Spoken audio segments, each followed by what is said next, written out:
Լինում են պահեր, երբ զգում ես, որ հենց այն վայրում ես, ուր որ պետքա լինես։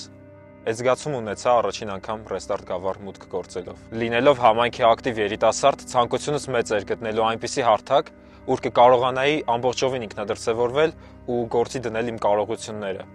Այս կազմակերպությունը հենց այն հարթակն էր, ինչը որ ինձ պետք էր։ Իմ ճանապարհը Restart-ում սկսեցի որպես կամավոր։ Այնուհետև շատ կարճ ժամանակում միացա հիմնական թիմին, դառնալով ծրագրերի համակարգման բաժնի անդամ։ Այս ընթացքում հասցրեցի կատարել շուրջ 5 ծրագիր ու մասնակցել 20-ից ավելի ծրագրերի։ Այս ամենի հետ մեկտեղ նաև դարձա Restart գավառում անցկացվող Sky ակումբի առաջնորդ եւ հնարավորություն ունեցա ել ավելի մոտիկից շփվելու Restart-ի կամավորների հետ։ Restart գավառը ինձ տվեց շատ ու շատ մնայուն հմտություններ։ Կազմակերպության շնորհիվ կարողացա բացահայտել իմ ծրագրերի համակարգման ու դասավանդման կարողությունները։ Կազմակերպությունը ինձ սովորեցրեց հոգատար լինել իմ համայնքի խնդիրների նկատմամբ,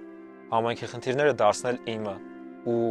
ամենակարևորը լուծում գտնել դրանց։ Այս պահին հանդիսանում եմ կազմակերպության երիտասարդների ներգրավման պատասխանատու ու մեծ ոգևորությամբ եմ տրամադրված աշխատելու նոր կամավորների հետ, ովքեր գտնվում են ինքնաճանաչման եւ ակտիվ երիտասարդ դառնալու ուղու վրա։ Շուտով կլրանա իմ կազմակերպությունում գտնվելու 2 տարին ու հետ նայելով իմ անցած ճանապարհին կասեմ մի բան. քեզ համար փակ դռներ չեն կարող լինել։ Ու ձգտումն ու նպատակասլացությունը այն բանալիներն են, որոնք բացում են այդ դռները։ Ու այս ճանապարհին ամենակարևորն է ունենալ իրանց նման լավ ընկերներ։